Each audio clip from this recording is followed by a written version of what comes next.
बोलो भारत माता की वंदे। बघा आपलं शरीर असते, पण शरीरामध्ये जे वेन्स आणि आर्टरीज असते त्याची लांबी किती आहे कोणाला माहित नाही. What is the length of veins and arteries in our body?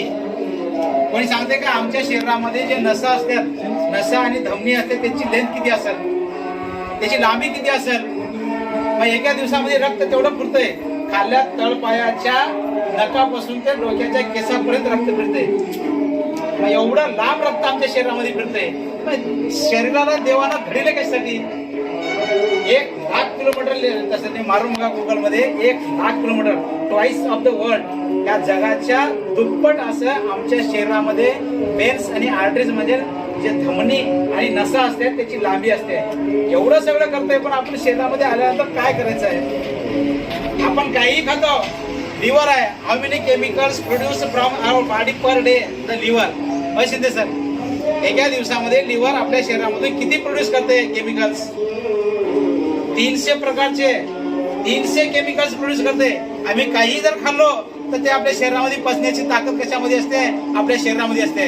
त्या जगामध्ये टोटल कितीही केमिकल फॅक्टरी असते, पण 150च्या वर अजून केमिकल्स तयार झाले नाही. टोटल 150, 150. कावर? हे देवानं आम्हाला असं शरीर घडलेलं आहे. बरोबर आहे? एका दिवसामध्ये हृदय किती पंप करते? पंपिंग, पाणी सोडायचं काल 450 लिटर जवळ करते. आपल्या शरीरात कापलं तर रक्त निघते 5 लिटर, पण तेवढे वेळ तर नाही करते. किडनीचं कार्य काय? आपण कितीही पाणी पिवा, गरम पाणी पिवा, थंड पाणी पिवा, त्या पाण्याला फिल्टर करून सगळं हे करायचं कार्य किडनीचं असते. किडनी किती करते? 1200 लिटर काय करते? फिल्ट्रेशन करते. रक्त इकडे लघवीला सोडते, त्यानंतर रक्तामध्ये घालते. शरीराची रचना जसं केलं आहे. आपण गरम गरम जर अन्न खाल्लं आपल्या जिभीला पळते, पण नड्याच्या खाली गेलं अजिबात पळत नाही. कावर पळत नाही? हे अन्ननलिका जी आहे रबराची असल्या तर पकडून गेली असती. हे अन्ननलिका आहे आपल्या शरीराची. हे जठर आहे, जठरामध्ये तुम्ही गरम गरम खाऊ पोळतंय. दूध पित असताना आपल्या होटाला जिभीला पळते, पण मध्ये गेला तर पळत नाही. का? त्याच्यामध्ये HCl हायड्रोक्लोरिक ऍसिड, त्यानंतर H2SO4 सल्फ्युरिक ऍसिड असते, आणि त्यांना आल्यानंतर त्याला पहिले अटॅक करते, अटॅक करून त्याला हे करते. हे काबर सांगलं? जसं आमच्या शरीराची व्यवस्था देवाने केलं आहे, तसं आमच्या गावाची जर व्यवस्था शाळेनं चांगली केलं तर आम्ही घडू शकतो. ज्या गावाची शाळा चांगली ते गाव चांगलं म्हणू शकते.